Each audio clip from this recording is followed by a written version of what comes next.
nós vamos falar sobre a Melanie Klein, que é uma psicanalista também, austríaca, mas ela desenvolveu seu trabalho na Inglaterra. Então, eu pretendo alinhavar algumas coisas, alguns apontamentos da linha psicanalítica da Melanie Klein. Eu começaria dizendo um pouco da vida dela, né? Depois a gente abre espaço para perguntas, se houver necessidade. O que eu queria deixar claro para vocês é que nós estamos na semana chamada Semana de Colônia de Férias da Psicanálise. É isso, Cidelis? Concordo, né? Isso mesmo, Colônia de Férias da Psicanálise. Isso, foi criado esse título, Colônia de Férias da Psicanálise. Então, durante a semana toda, nós tivemos palestras, aulas, e eu estou aqui para tentar passar para vocês um pouco do que eu sei, do que eu estudei da Melanie Klein. A vida da Melanie Klein ela foi marcada por perdas profundas, descobertas intelectuais e uma revolução na psicanálise. Nasceu em Viena em 1882, portanto, século XIX. Ela enfrentou uma infância difícil, pouco afeto familiar e várias tragédias. Alguém colocou aí os slides. Aí, se der para a gente seguir, bacana. Obrigado aí. Acho que é a Ângela. Obrigado, minha querida Ângela. Ela se propôs a colocar os slides. E eu vou tentar seguir mais ou menos os slides. Mas é por aí. Alguma coisa que fuja, vocês me perdoem, mas vou tentar seguir mais ou menos os slides. Eu preparei uma coisa paralela a isso. Então, aí no slide diz o seguinte, né? Melanie Klein, 1882, morreu em 1960, psicanalista austríaca radicada na Inglaterra. Pioneira na psicanálise infantil. Ela tem um trabalho maravilhoso, porque ela, depois de Freud, né? Depois veio o Winnicott, numa sequência assim, né? Ela se apropriou das ideias freudianas e aperfeiçoou, e fez um estudo bem aprimorado da psicanálise infantil. Ampliou as ideias de Freud. Contexto, início do século XX, meio crescimento da psicanálise. Conforme eu dizia, né? Ela enfrentou uma infância difícil, pouco afeto familiar e várias tragédias, com a morte da irmã Sidonie, aos 8 anos, e do irmão Emanuel, que foi seu mentor intelectual e emocional. Então, ela já trazia uma carga emocional abaladíssima, né, na sua vida. E isso também propiciou que ela fizesse um estudo mais avançado da psicanálise infantil, porque ela já foi afetada por isso, né? Ela sonhava em estudar medicina. No princípio, ela queria estudar medicina, mas abandonou os planos após se casar com Arthur Klein, em 1903. Teve 3 filhos, incluindo Melita, com quem teve uma relação conturbada. Essa filha, ela enfrentou alguns dissabores com essa filha, né? Então, nós podemos até comentar alguma coisa, se necessário. Sofreu episódios de depressão e buscou ajuda na psicanálise, iniciando com Sándor Ferenczi, em Budapeste. Esse Ferenczi foi praticamente um analista dela que deu muito apoio nesses impasses que ela passou, né? Ela entrou na psicanálise, para estudar psicanálise, em 1919, né? Tornou-se membro da Sociedade de Psicanálise de Budapeste. Foi incentivado por Abraham a trabalhar com crianças e mudou para Berlim em 1921. Em 1926, estabeleceu-se em Londres, onde se tornou uma figura central na Sociedade Britânica de Psicanálise. Ela teve uma influência muito grande na na Sociedade Britânica de Psicanálise, né? Muitos psicanalistas posteriores se basearam na sua teoria. Ela criou a psicanálise infantil com a técnica do brincar. Ontem, quando eu falava para vocês do brincar, né? Brincar. O Winnicott tem aquele livro, né? O Brincar e a Realidade. E eu dizia para vocês também que brincar vem do latim, brincare, que tem uma ligação direta com a palavra vínculo. Então, quando a criança brinca, ela estabelece vínculo com quem ela brinca, né? Ou com os coleguinhas, ou com os irmãos. Haja vista nas escolas, né? Tem muitos jogos, muitos brinquedos. Isso ajuda muito na interação, na sociabilidade da criança. E a Melanie Klein não ficou de fora disso aí, não. Ela, com a psicanálise infantil, ela criou uma técnica do brincar, desenvolveu os conceitos de posição esquizoparanoide. Essa palavra, ela pode cair estranha para nós, né? Esquizoparanoide. Daí o Luiz aí, que é meu irmão, ele pode até saber ajudar até nessa raiz aí, né? Esquizo é divisão, né? Dividir. Esquizo divide, esquizoparanoide, divisão do objeto em bom e mal. Oi? Partido. Isso. Vendido. Aí, ó, tá vendo? Essa contribuição é maravilhosa. Então, o humano está aí que ajuda na origem, na etimologia. E aparece no slide aí. Divisão do objeto em bom e mal. Defesa contra a ansiedade. Depois ela vai criar também uma questão de uma posição depressiva. Eu vou falar melhor sobre isso depois, né? Mas essa questão do objeto mal e bom, a criança, ela acha o seio da mãe bom quando ela mama. E quando a mãe rejeita a mamadeira, né, não dá o seio para a criança. Isso acontece muito. Acontece muito. Às vezes a mãe não quer, uma questão ou outra, não quer amamentar a criança, porque prejudica o seu físico, o seu seio, o seio vai ficar caído porque ela não amamenta. Então, algumas mães, pouquíssimas, ainda bem, elas rejeitam de mamar para a criança, né, como a gente fala. Então, a criança, naquela sede de mamar, né, naquela fase oral, o Freud que dividiu isso aí, né, em 5 fases da criança. Depois nós podemos até discutir alguma coisa a respeito disso. O Freud dividiu essas fases em 5, né? Fase oral, fase anal, fálica, latente e genital. 5 fases em que nós nos colocamos nessas faixas etárias desde a infância. Então, na fase oral, a criança tem a boca como, né, como sua...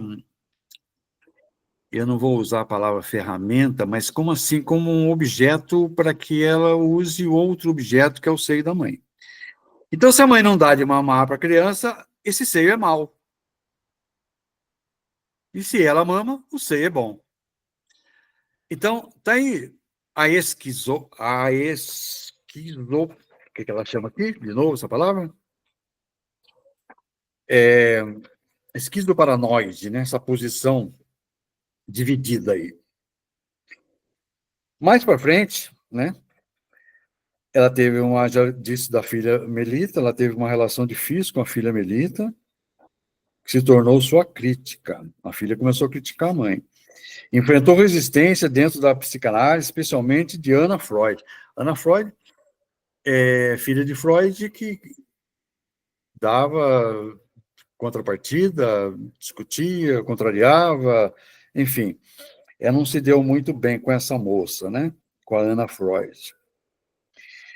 Ela faleceu, a Melanie Klein faleceu em 1960, aos 78 anos, após uma cirurgia de câncer no cólon. A vida de Klein foi tão intensa quanto suas teorias, cheia de ambivalência, criatividade e coragem. Então,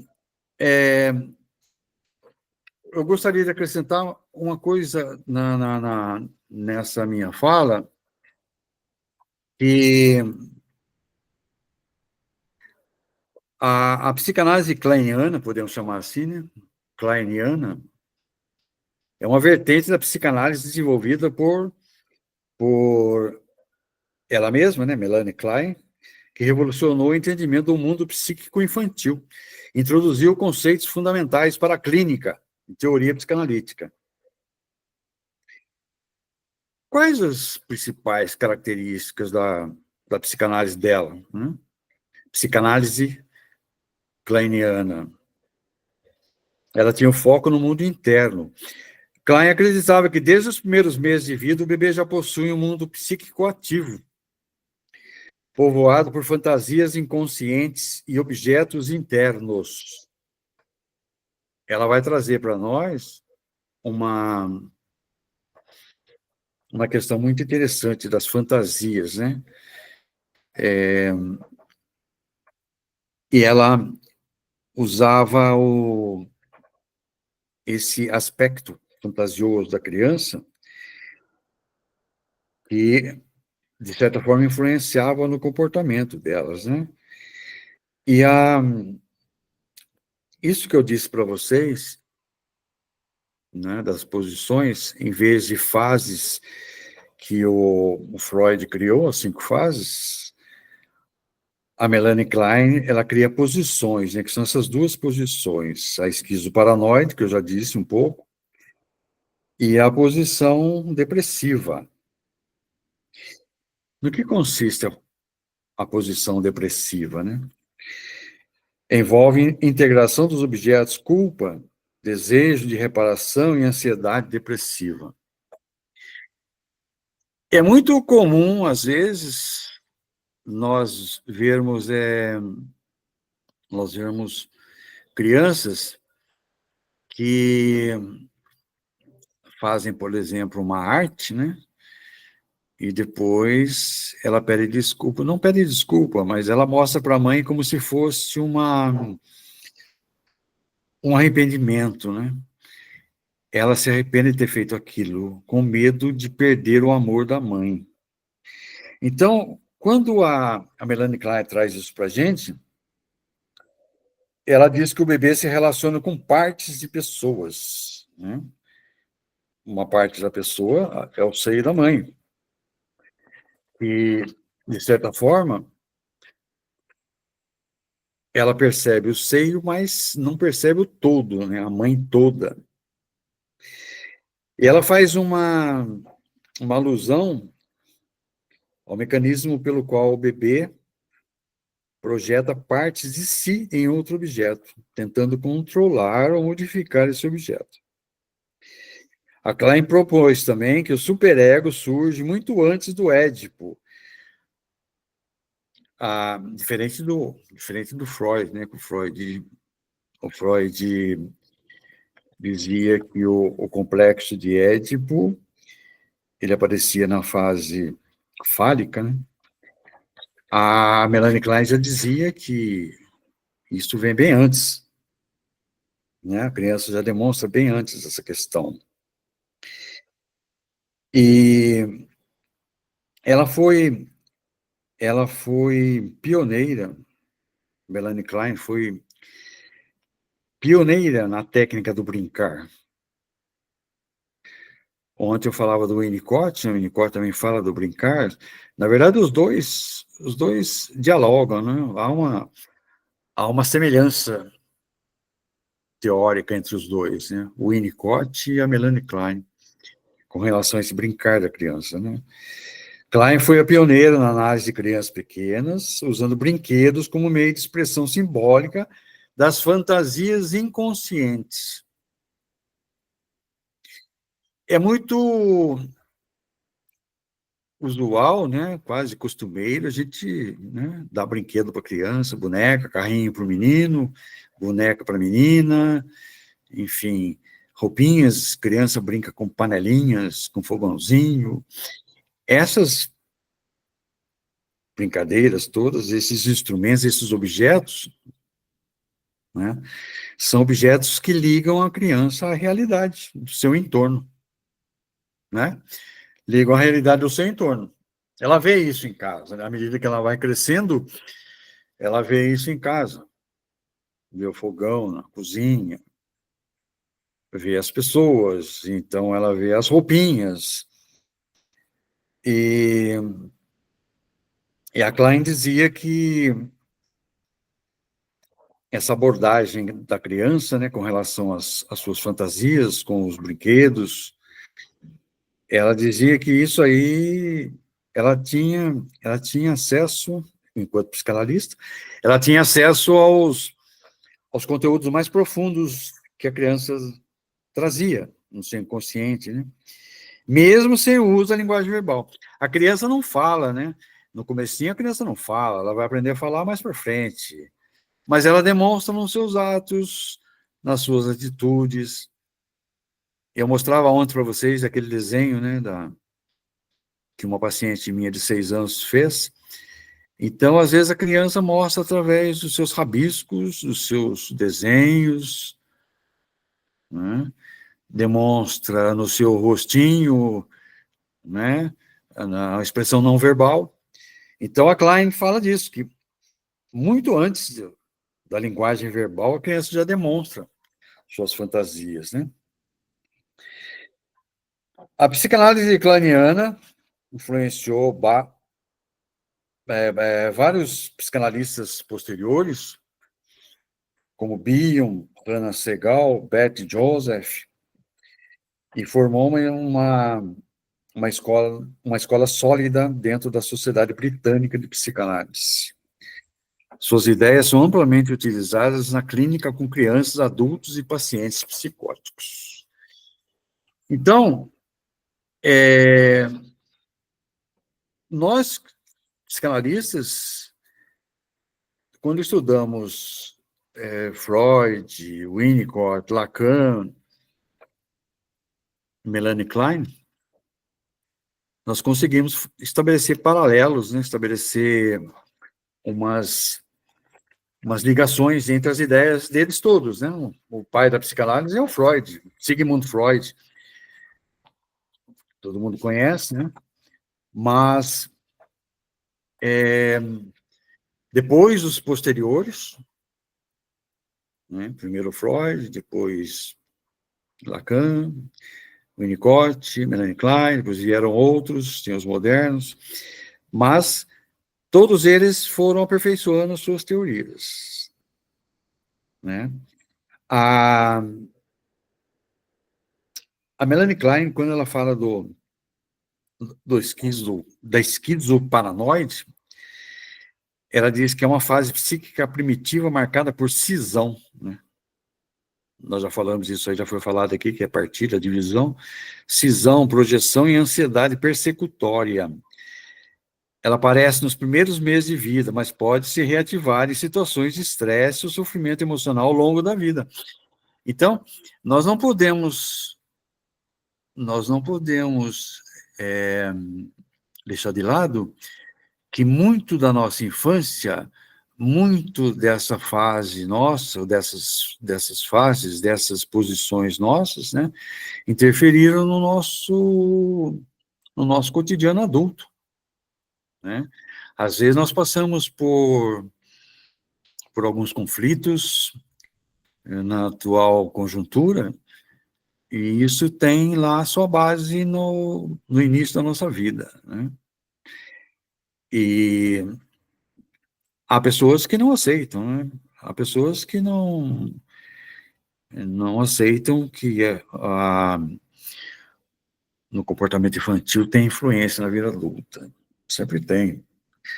Tem alguns psicanalistas aí que acham que é o ambiente, é o meio, é com quem você convive, é que faz você, né? Isso não necessariamente, né? O ambiente faz, sim. O Winnicott mesmo fala do ambiente facilitador, né? Fala do ambiente, do espaço potencial,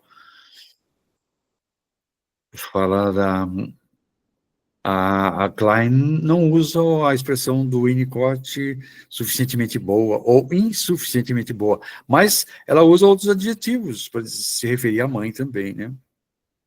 Então,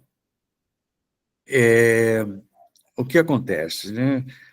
o meio faz, o ambiente faz o indivíduo? Sim, claro que faz.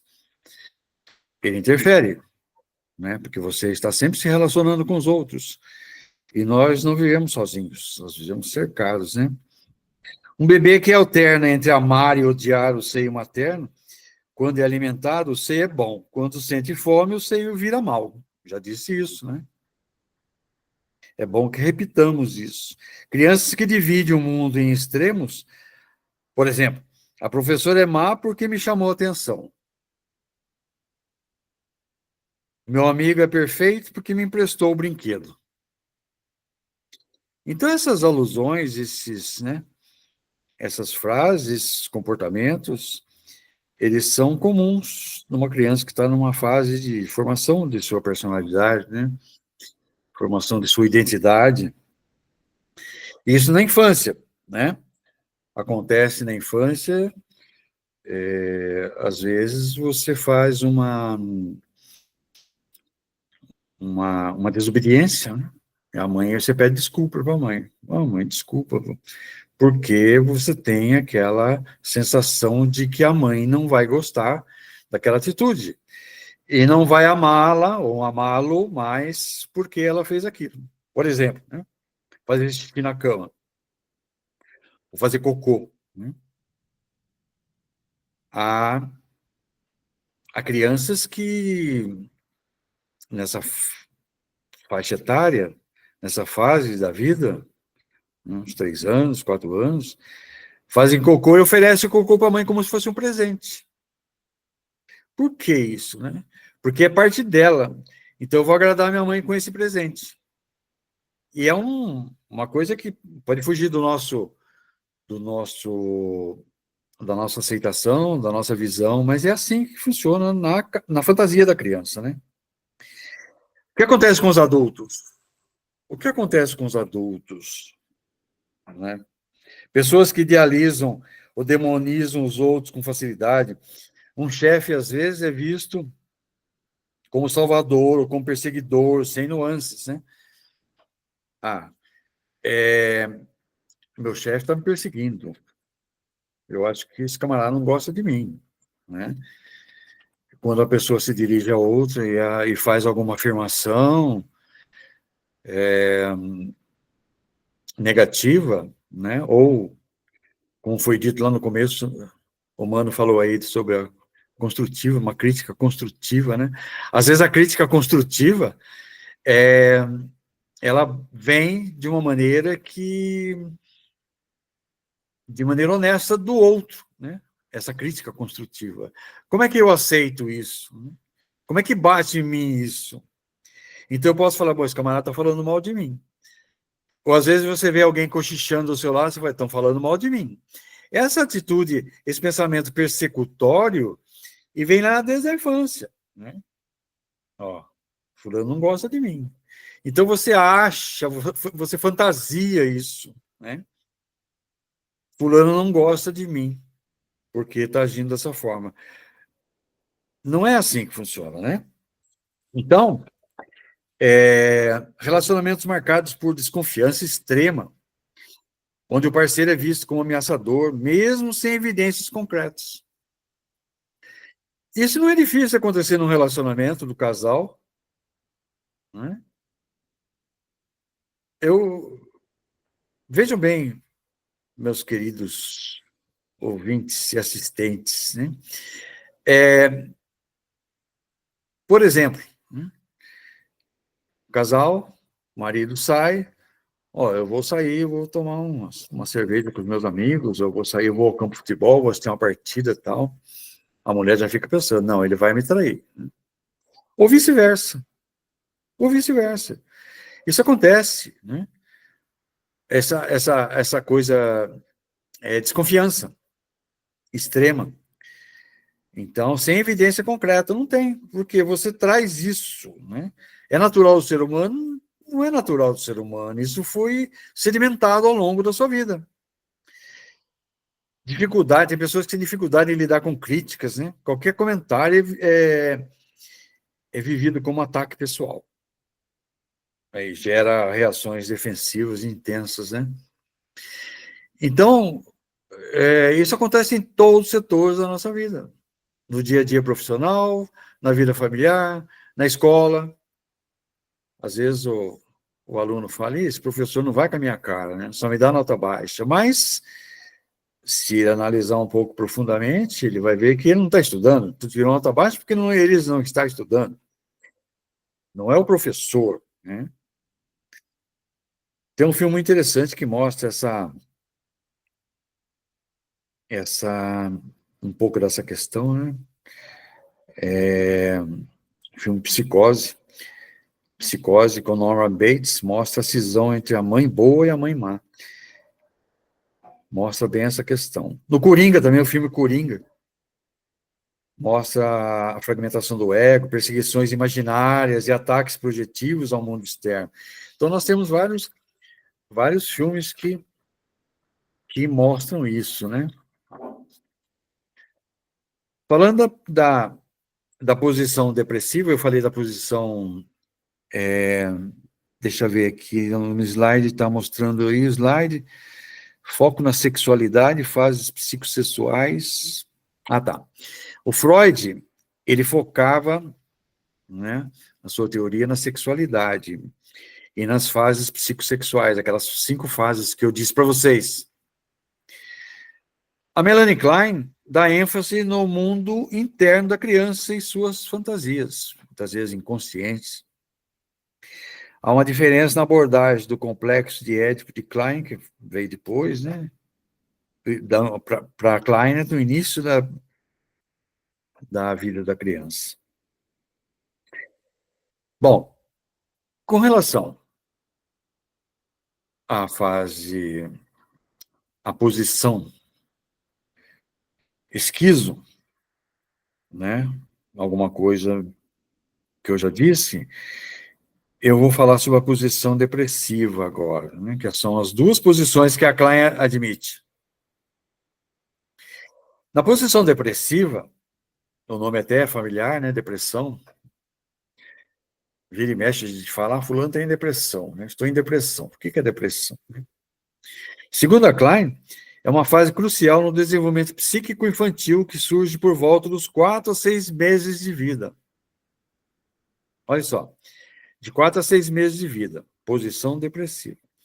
Nessa fase, a criança começa a perceber que o objeto amado, agora eu volto a dizer, como o seio da mãe, e o objeto odiado são, na verdade, o mesmo.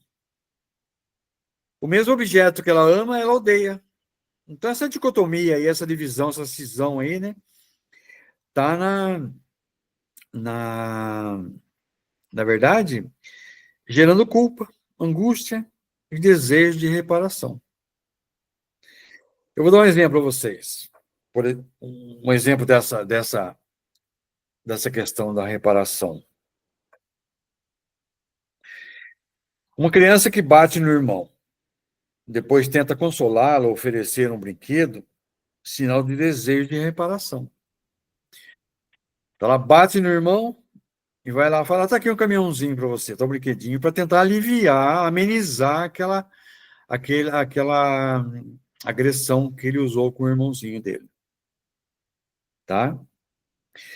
Outro aspecto, medo de ter machucado alguém querido. Após uma birra, a criança pergunta se a mãe ainda o ama ou se está triste com ela. A criança chora, a mãe vira as costas, vai embora, ela fala, puxa, mãe, você está triste comigo? Você ainda me ama? É uma posição depressiva. Preocupação com o bem-estar do outro. Isso não é difícil acontecer conosco, né? Crianças que demonstram empatia precoce, como tentar consolar um adulto chorando. Às vezes é comum você ver uma criança ver uma pessoa chorando e chega para ela e fala, por que você está chorando, né? Nós vemos isso, de certa forma,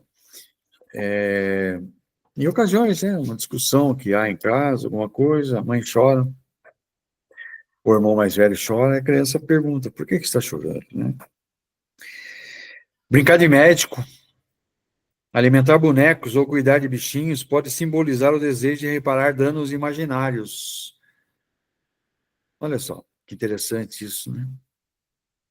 Brincar de médico, qual criança não brinca de médico, né? Alimentar boneco.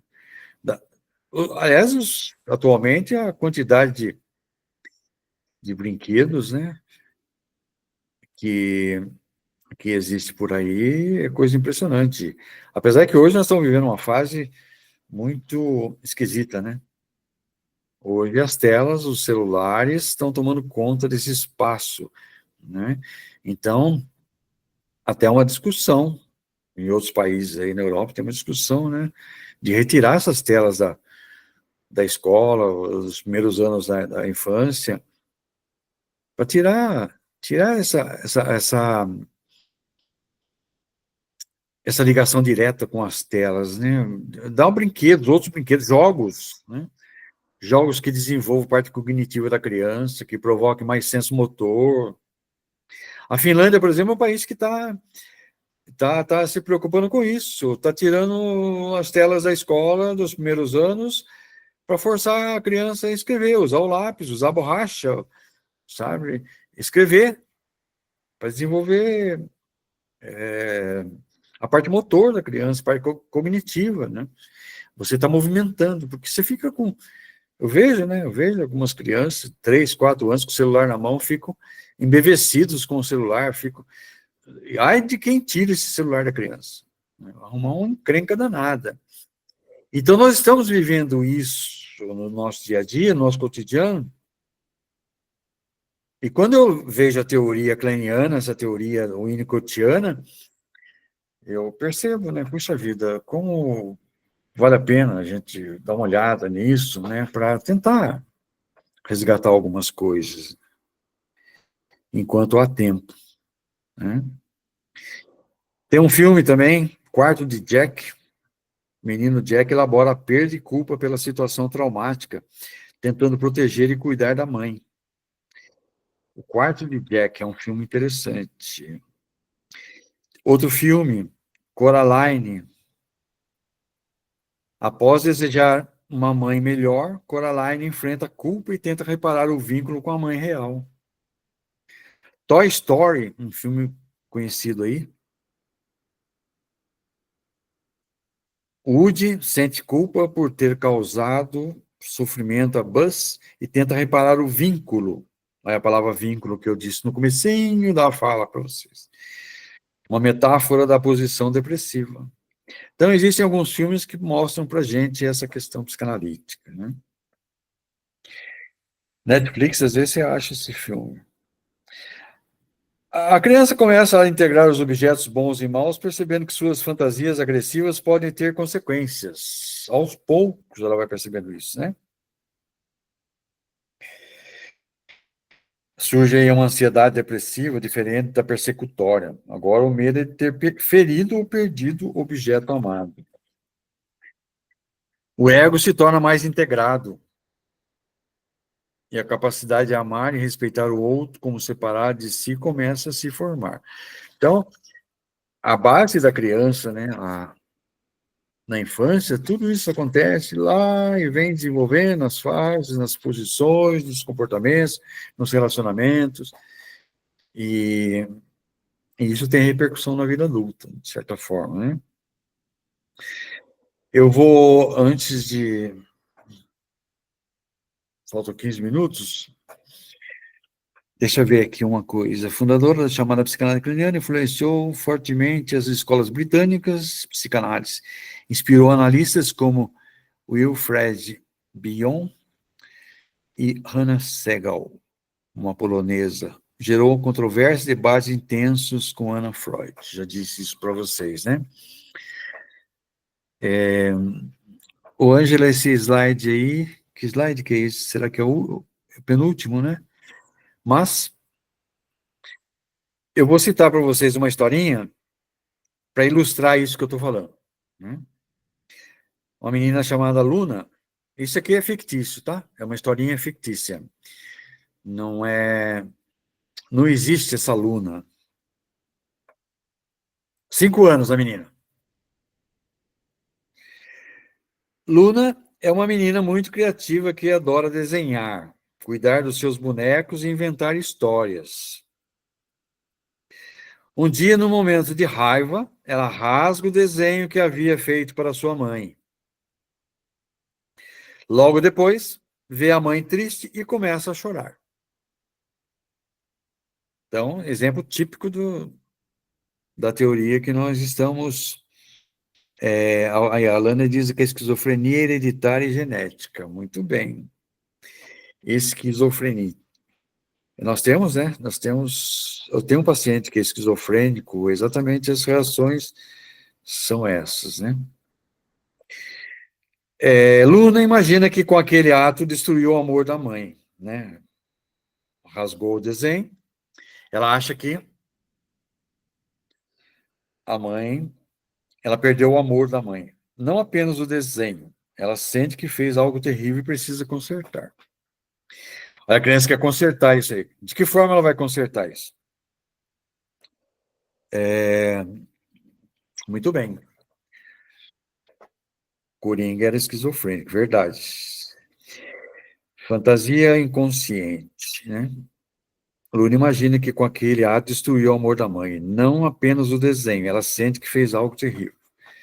Então ela faz um novo desenho, a Luna faz um novo desenho, com muitos corações, escreve, eu te amo. Olha que belezinha. Faz o desenho cheio de coraçãozinho e fala para a mãe, eu te amo. Para tentar consertar aquela atitude de rasgar o desenho, né? Arruma seus brinquedos para mostrar que agora ela é uma menina boa. Brinca do hospital cuidando de seus bonecos machucados, projetando nele seu desejo de reparar o que sente ter destruído. Tem medo que a mãe esteja chateada para sempre. Pergunta várias vezes para a mãe, você ainda gosta de mim? À noite tem dificuldades para dormir, chorando de culpa. Às vezes, né, a criança chora bastante, chora tudo, mas a mãe não sabe por que ela está chorando, né? Existem algumas razões para isso, não é verdade? Com apoio afetivo da mãe, ou do pai, ou do cuidador, Luna começa a entender que é possível amar e sentir raiva pela mesma pessoa. E que seus sentimentos não destruíram o objeto amado. Ela aprende a lidar com a ambivalência, desenvolvendo empatia e uma base emocional mais integrada. Esse tipo de narrativa mostra como a posição depressiva, que é uma das teorias da Klein, é fundamental para a formação da capacidade de amar e cuidar.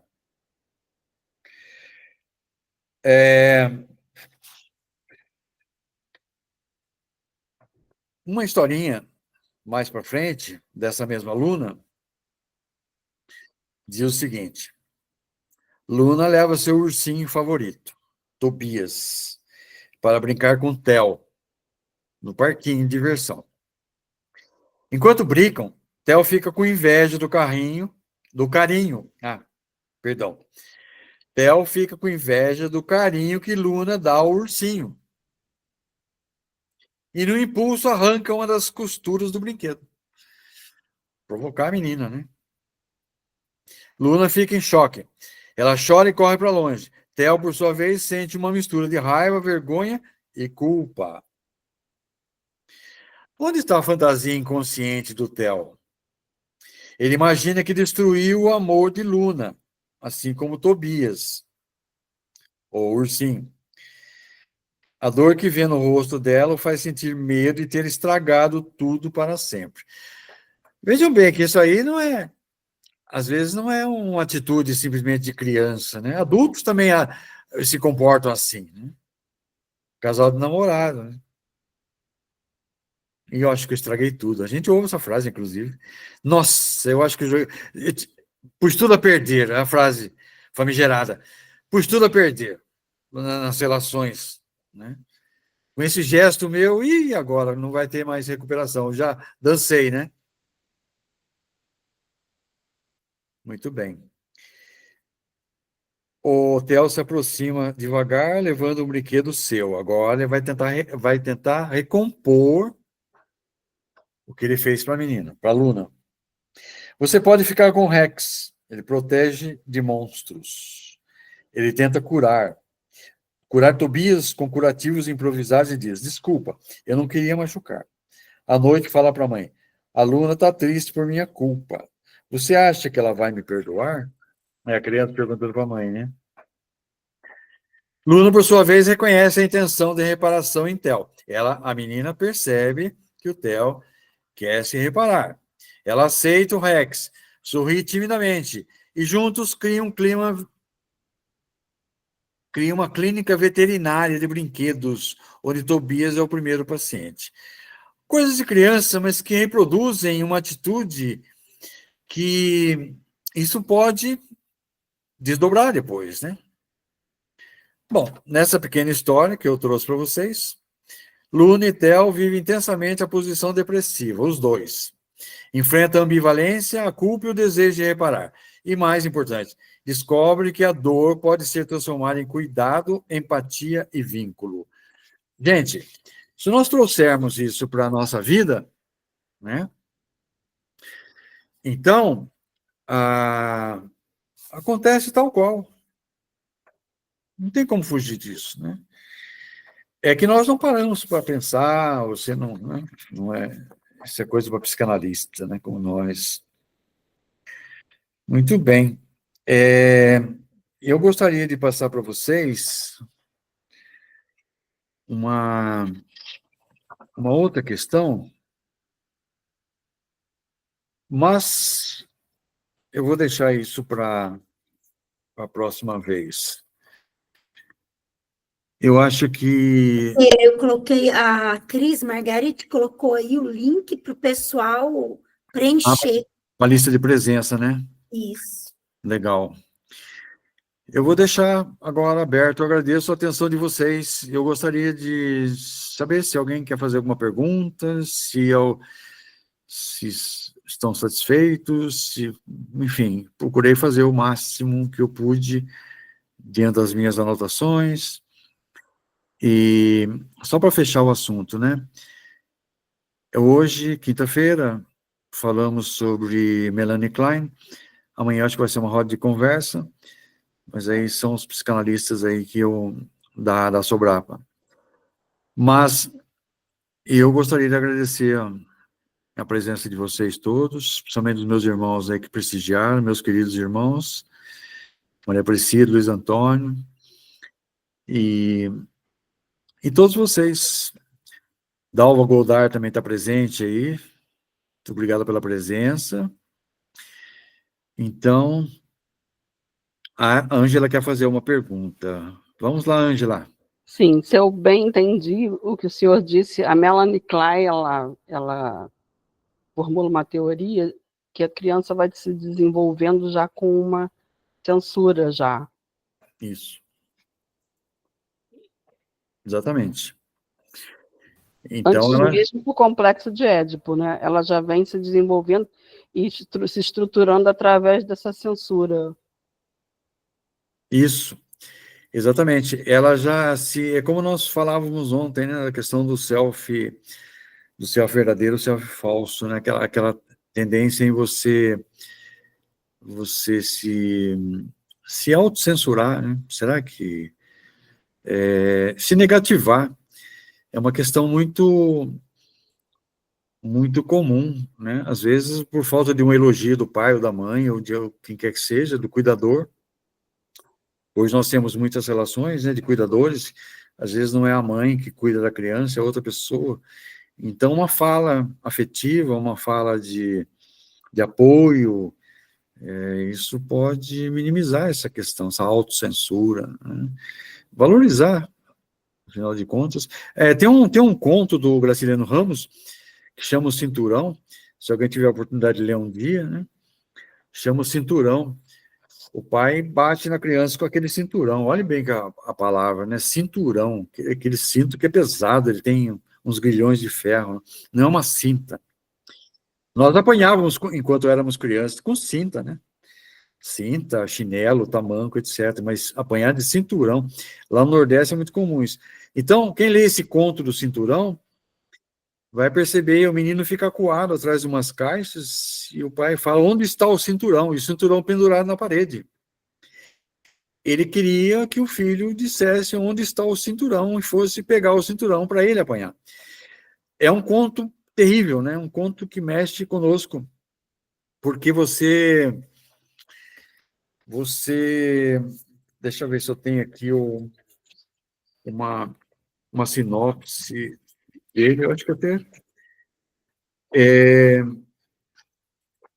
eu trouxe uma sinopse, eu não sei onde eu coloquei, mas assim, se vocês tiverem a oportunidade de ler esse conto, né? Tem um conto também da Clarice Lispector, que chama Felicidade Clandestina, né? A menina queria porque queria ler um livro. Ela queria porque queria ler um livro, e esse livro só tinha na casa da professora. E a professora falava assim para ela: aparece tal dia na minha casa, para você pegar o livro. Aí a menina ia até a casa da professora, a professora falava: ah, emprestei para alguém. Aí a menina voltava frustrada para casa. A Clarice Lispector tem muito de psicanálise nos contos dela. É um diálogo que dá para a gente fazer entre literatura e psicanálise, né?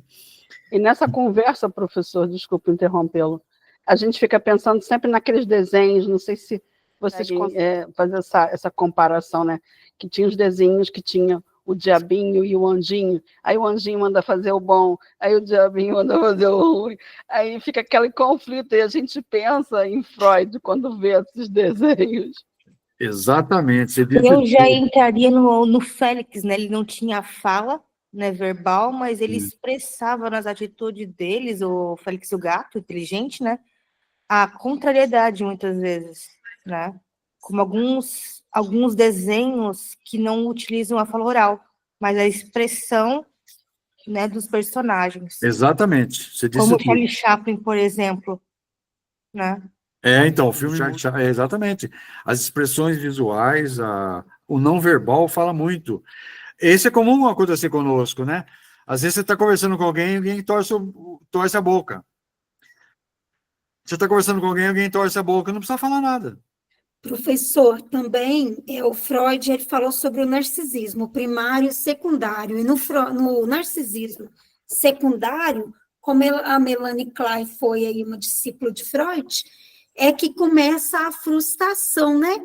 Onde a criança começa a perceber que a mãe pega uma bolsa e sai, que a mãe vai dar atenção ali para o irmão, para o pai, e então a criança começa a se frustrar, e dessa maneira começa ali o superego, né? Onde a criança começa a desenvolver o desejo de agradar o outro, né?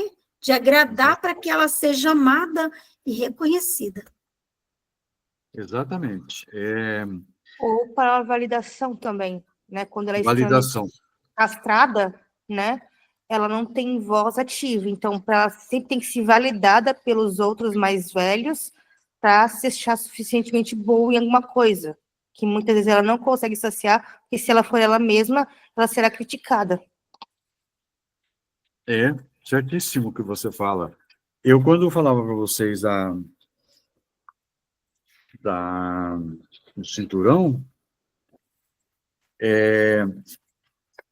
do Graciliano Ramos, ele mostra essa relação que a Klein traz para nós, da posição esquizoparanoide. Um menino narrador vive uma experiência de terror persecutório.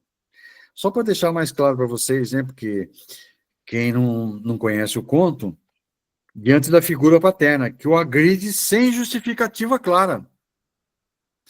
A criança, às vezes, apanha do pai e da mãe sem saber por quê. Por que você está me batendo, né?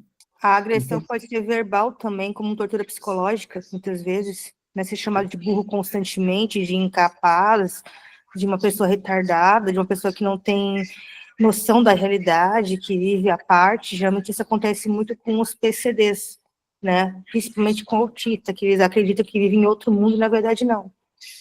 Verdade. Ele evita falar porque tudo que ele fala é desconsiderado, né? Acontece muito isso daí, né? Outra coisa, acho que naquele filme esse filme Homem com H, que está passando aí ultimamente, né? Mostra bem no começo o pai falando para o filho, chora, chora, né? O menino, forçar o menino a chorar, porque o homem, né? Enfim, ou o homem não chora, também tem umas coisas assim que ficam marcadas, estigmatizadas na criança, né? Aí você leva pro resto da vida. Outra coisa, né? Eu tive um aluno uma vez, só para exemplificar, e ensino médio, o garoto de 16 anos, ele chegou todo marcado de cigarro no braço, né? Ele estava de camisa de manga comprida e um calor danado, e ele com a camisa de manga comprida. Eu falei, mas você está calor, arregaça, mas não posso, professor, não posso. Por quê? Meu pai me queimou com cigarro. Aí mostrou o braço meio todo queimado de cigarro. Falei, por que ele fez isso com você? Porque eu falei para ele que queria fazer balé. Eu queria fazer balé, ele falou, filho meu não vai fazer balé. Filho meu vai ser engenheiro, vai ser médico. Balé aqui em casa você não tem lugar. Como você tolhe a liberdade de um jovem de fazer o que ele quer, não é verdade? Isso começa em tenra idade. Isso começa muito cedo mesmo. Pais que querem que os filhos sejam o que eles projetam. A posição depressiva desse menino do cinturão. Após a agressão, o menino espera que o pai se aproxime e se desculpe, revelando um desejo de reparação. Aquele desejo de reparação que nós falamos lá da Luna e do Theo. A ausência e reconhecimento por parte do pai aprofunda o sentimento de culpa e abandono, típico da posição depressiva. O narrador adulto relembra o episódio com melancolia e ambivalência, sugerindo que o objeto amado, o pai, também é fonte de dor. Gente, muito obrigado pela atenção de vocês, obrigado pelo carinho.